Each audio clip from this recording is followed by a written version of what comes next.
everyone, this is Sam, Jack, and Thomas, and this is our final project for Engineering 6. This is the audio sampler. So let's get into it. So we have a load button and a actual start and stop button that corresponds to each of the 9 files that we can put in. It's a 3x3 grid. It will use UI get file, and it's going to use audio read function to obtain the audio data and sample rate, which will be stored into a private property for each one. And each button also has a private property for its playing, whether or not it's playing, and the actual player. So let's hear it.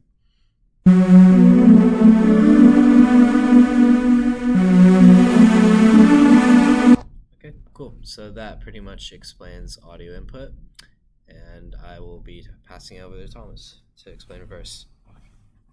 So essentially with the reverse and most of the other features, we have sort of a drop-down button where you can essentially choose any one of the buttons, and we use the switch case sort of to make this work. So here I'll load another song, some Michael Jackson.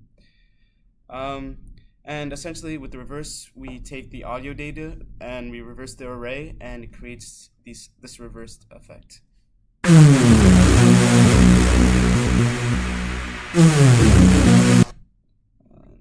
Try again, some Michael Jackson. So this is it forward. And this is it reversed.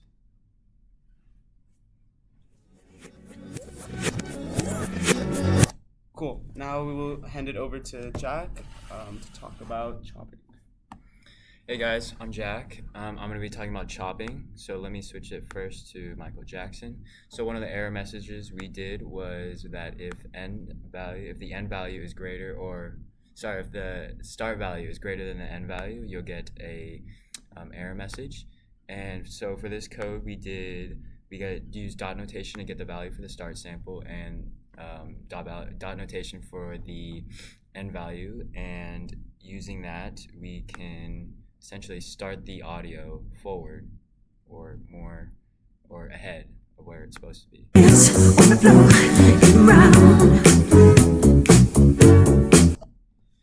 And that's it for chopping, and I'm going to go passing it back to Sam, where he's going to talk about playback. Yeah, so for playback, again, we're just doing a switch case thing to retrieve the audio data and the sample rate as private properties to be manipulated. And all the playback speed is doing is it's just multiplying the sample rate by a scalar, anywhere from 0.25 to 2. So as you can imagine, it'll make it very slow or very fast. So let's hear it.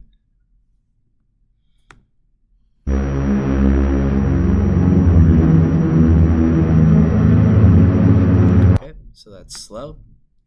And here the slider value is going to be very fast.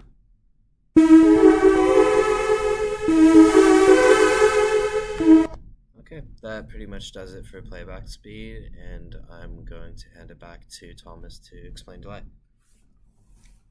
Cool. So with delay, essentially, what we do is we create an array of zeros, and then we also decrease the array audio by a scalar number. So we'll test this with some Michael Jackson. And essentially with the delay time, this is when the delay will first play. So here we can put 0.25 seconds. And with the feedback, this is how much the echo is reduced, how much the original audio is reduced. So here we'll put 0.6, and this will decrease the audio by 60%. So let's try this with some Michael Jackson.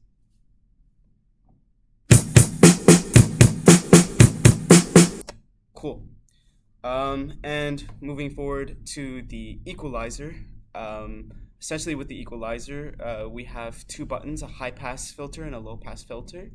And the low pass filter essentially shelves off all the low end frequencies. And if we try this with Michael Jackson, you will hear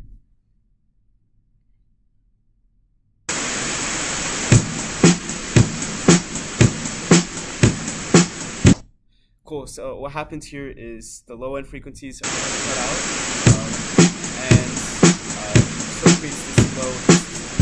And let's try with the high pass filter.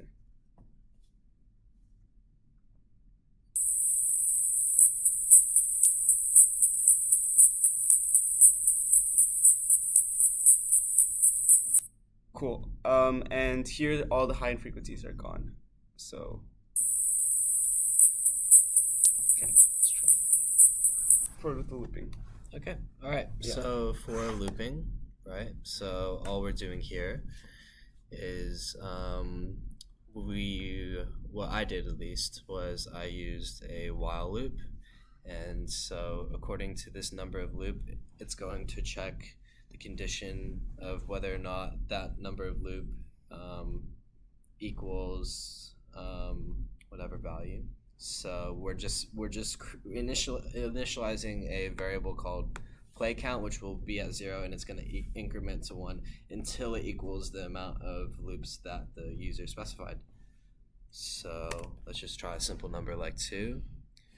And again, for chopping, you will need to actually put in the slider values here, right? Like around here.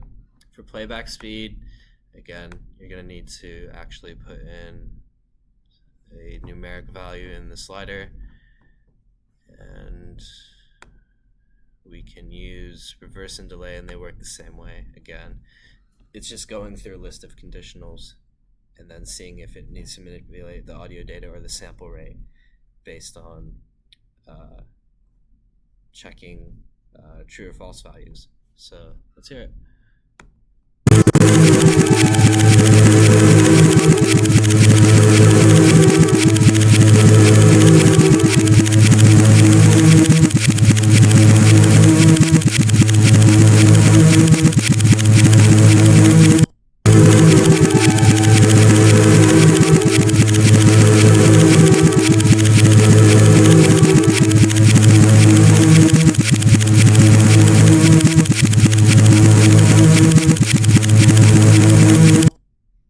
And that is pretty much it for looping. So I'm going to hand it over to Jack to explain volume.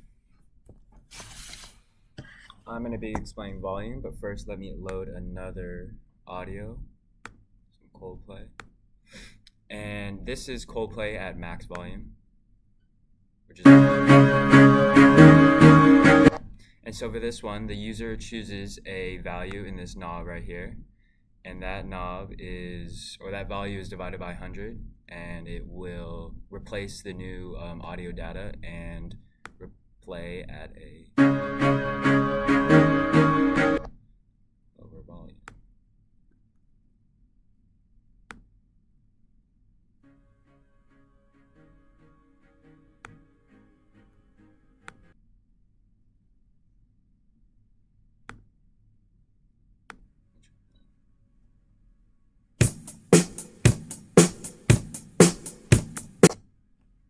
I'm going to pass it back to Sam, and he's going to be talking about the synthesizer.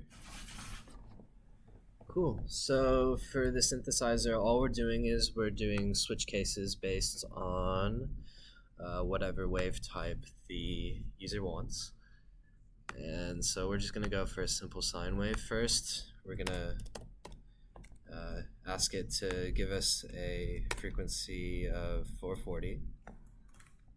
And we'll just set amplitude at like 2. And so this should give us a nice little A note. And if we do it for square and triangle, it should do the same, just using other mathematical formulas. So square, triangle should be like this.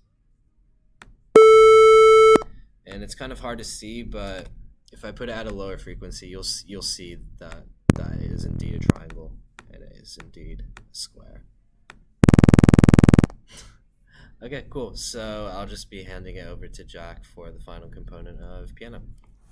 So our last component that we did was a piano, and each key has its own frequency, and as you can see,